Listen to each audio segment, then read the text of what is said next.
আসসালামু আলাইকুম। এবার কৃষি হবে স্মার্ট কৃষি, আর তাই তো সেই লক্ষ্যে কাজ করতে আমি এসেছি মাঠে। এবং এটা হচ্ছে আমার নতুন জমি। নতুন জমিতে দেখুন মালচিং দিয়ে তৈরি করেছি আমার জমিটা পুরোপুরি প্রায় এখন প্রস্তুত। তো এখন যেটা চলছে সেটা হচ্ছে চারা রোপণের জন্য যে গর্তগুলো সেগুলো আমরা তৈরি করতেছি। আমার সাথে আছে নাসির ভাই। নাসির ভাই হাই দাও, হাই দাও। ওকে, তো নাসির ভাই আমার সাথে আছে এবং দেখুন পুরো জমিটা আমি মালচিং পেপার দিয়ে মোটামুটি প্রস্তুত করে ফেলেছি। মালচিং পেপারের কিন্তু অনেকগুলো সুবিধা রয়েছে। তো সেগুলোর মধ্যে সবচেয়ে প্রথম যেটা হচ্ছে সেটা হচ্ছে এখানে কোনো ঘাস উঠবে না, এবং দ্বিতীয়টা হচ্ছে সার নষ্ট হবে না, এবং আরেকটা হচ্ছে ঘন ঘন আপনাকে সেচ দিতে হবে না। এছাড়াও আরও অনেক প্রকার সুবিধা রয়েছে এই মালচিং পদ্ধতিতে চাষ, অর্থাৎ এটাকে বলা হয়েছে কি স্মার্ট কৃষি। তো আমি সেটাই চেষ্টা করতেছি, যেহেতু যুগের সাথে তাল মিলিয়ে আমরা সকলের স্মার্ট হওয়া দরকার। তো জমিটাও আমরা স্মার্ট করার চেষ্টা করছি যতটুকু সম্ভব। তো এটা হচ্ছে মোট 10 শতক জমি। আমি এখানে চাষ করব মরিচের, অর্থাৎ আগাম। আগাম বলতে গেলে এখন প্রায় আগাম নেই, অল্প কিছুদিন হয়তো আছে।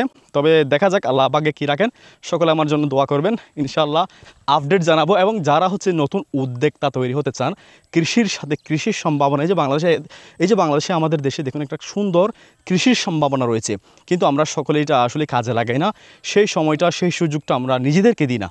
সো আপনিও চাইলে কৃষির সাথে সম্পর্কিত হতে পারেন এবং ভিডিওটা একটু শেয়ার করে দিবেন, যাতে করে আমাদের মতো তরুণ ভাই যারা আছে তারা একটু হলেও অনুপ্রাণিত হয় এবং তারাও এই কৃষি সেক্টরকে, এই কৃষি পেশাটাকে সম্মান করে। ধন্যবাদ সকলকে। আসসালামু আলাইকুম।